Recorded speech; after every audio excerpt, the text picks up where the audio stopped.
another party you weren't invited to.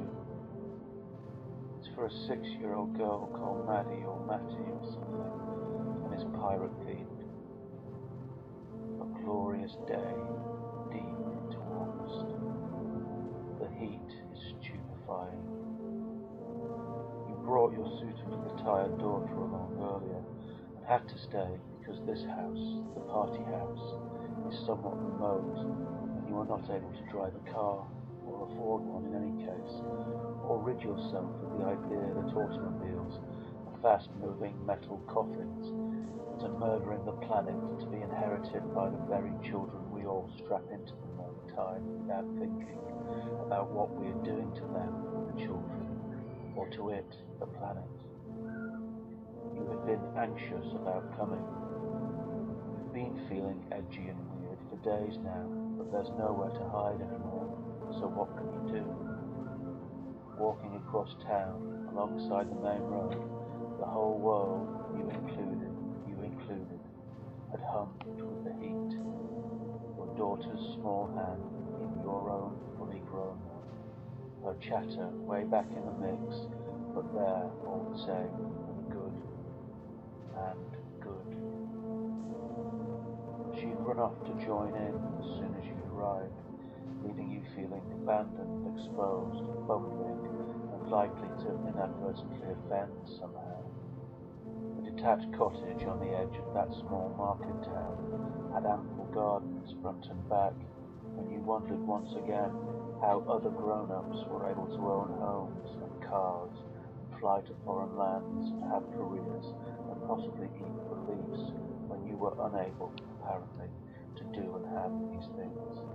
You smiled furiously at other parents' easy, friendly greetings, and finally settled in a deck chair in the front garden, where there were fewer children, fewer parents and children, and fewer signs of impending pirate party fun. You would continue to think about things that had happened to you, or were likely or unlikely to happen to you in the future. Need a refill? It's Dave. Is it Dave?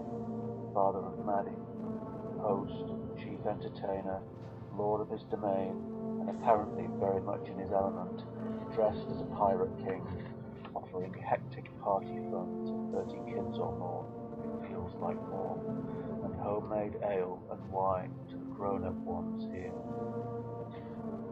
Because of the medication you now take, and because, in any case, constantly numbing yourself with alcohol is not a great way for a 38-year-old father of 2 beautiful children to spend your one shot at living this vida loca, you are not supposed to drink alcohol anymore. But Pirate Party King Dave does not know or care about this and just wants people to sample his homemade beer and wine. Somewhat provocatively, party bags when they finally emerge will also be handmade, and play the role of host and entertainer and proud father to the best of his ability, and seems to be a thoroughly decent guy, and it would be rude, surely, to refuse the hospitality of a nice man on his daughter's 6th birthday, and the upshot is that you're on the dregs of your 3rd pint glass of cloudy, strong ale. When the nice man dressed as a pirate please his daughter and her many friends on this undeniably beautiful day in these undeniably beautiful surroundings had brought you your first pint glass full of Homebrewed, he had told you that it was called Trampled Bint, and had then said, "Don't ask me why, I'm random as fuck, me." It had said this with a very difficult to describe look on his face, and in a wise, self-aware comedy voice, which had made you like him a lot and wish him well, and it also reminded you of the Christmas party you attended here, in this very same house last year, back when you were really very unwell indeed, and it was unclear whether or not you'd be able to continue on your journey, and when you remember you thought it would be nice to be friends with Pirate King Dave, but you just didn't know how you could possibly go about achieving this. You say yes please to the refill, and he bounds off with your glass. The homebrew is evidently about 25% proof. It has been a very long time since you were drunk. You watch a dragonfly dart around the garden, and you lean even farther back in your deck chair and look up at the sky. Its perfect, deep blueness actually causes a slight ache in your balls, and your chest tightens, and you feel you might weep right here in front of the children and the parents of the children, but you do not do this because you are taking your medication as prescribed, and this is no longer last year. It's G. I'm playing G. It's G. I'm playing G. A situation's been developing about 3 meters behind you, which you've been trying to ignore and not get too upset by. You're on your deck chair about 3 meters down the front lawn. Up at the top, on the forecourt bit in front of the house where they usually park their car on non-party days, there is a man in a wheelchair who has been telling everyone loudly about the surgery he has had on his leg. When not busy telling the parents of partying children about his surgery and his temporary wheelchair adventure, he strums an acoustic guitar. It remains unclear to you whether the guitar is his own, and if so, was he asked to bring it, or whether it belongs, perhaps, to Pirate King Dave. Your wife knows the wife of the wheelchair man, and a few years ago you went to his home for a meal and some alcohol and some fun games, and you found the evening quite stressful, and had formed the probably grossly unfair impression that wheelchair, not at that time actually in a wheelchair, was a sanctimonious prick, and you had been sitting in your deck chair drinking Pirate King Dave's trampled pint and hoping he won't talk to you.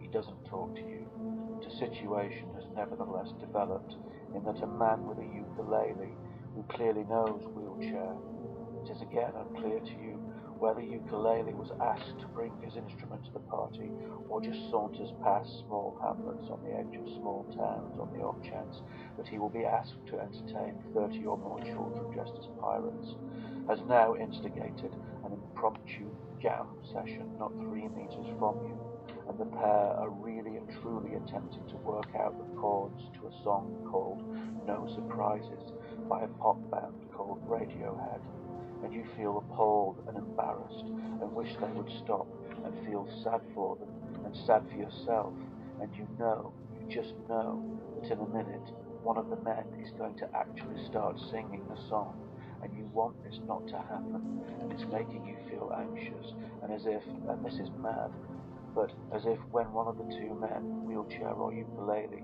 does start to sing, it feels as if this will cause something irreparably bad to happen, which can never be apologized for. And plus, you're drunk for the first time in well over a year, and you shouldn't be because of the medication, and also because this is a pirate party, and there are lots and lots and lots of very vocal 5 to 7 year olds running about, having expertly managed and organized fun on a summer's day so glorious and beautiful that it could almost cause a grown man to weep.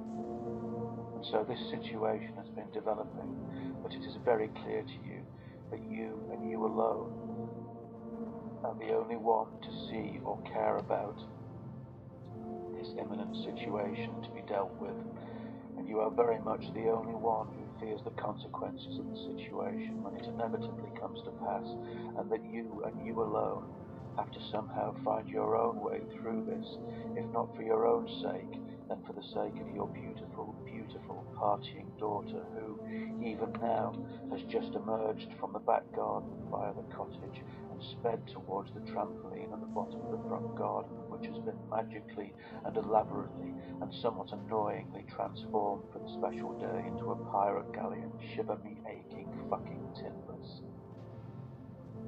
A heart that's full of like a landfill, a job that slowly kills you, bruises that won't heal. It happened. It fucking happened. and Pirate King Dave arrived in the middle with my latest trample bint and joined in noisily, and people came and stood around and listened and seemed to enjoy it and admire the way that two perfectly ordinary fathers of partying children could manage to pick up their instruments, regardless of whether or not they were asked to bring them, and just spontaneously create real and actual music on a beautiful summer's day. They got a cheer and a round of applause when it was over, and I finally got my fourth bint, and I was starting to feel weird, and as if I would like it very much if my 6-year-old daughter would please take me home. That's when you think your montage thoughts again. What it is the music starts up and you see yourself in a montage of short moments, conceiving, working on, and then unveiling a great and important work of art. And it is clear that for all your supposed intelligence, you are labouring and have always laboured and will probably inescapably always labour under a fundamental misconception about the nature of human life, namely, that it is enough to simply turn up, and that it is possible somehow to circumvent hard work and study and conscientiousness and unpleasantness, and that one day, as you wait, the montage music will start and you'll navigate all the difficult, ugly parts of life via a series of smooth edits, and that everything will work out just fine in the end. You just need to wait and listen out for the moment when that music kicks in. I stare up at the aching blue sky. They did the cake then, and I sort of sensed a climax and rallied somewhat, and very wisely put Pirate King Dave's homebrew aside. But then it all kicked off.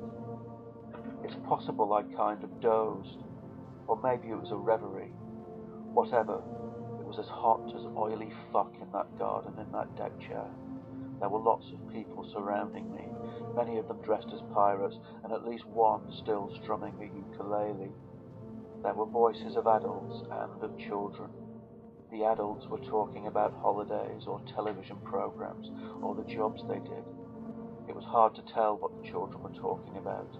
Just sugar rush, sunstruck caterwauling. It occurs to you that the sense of apparently shameless, unquestioned entitlement here in the garden is immense and scary and borders on something evil.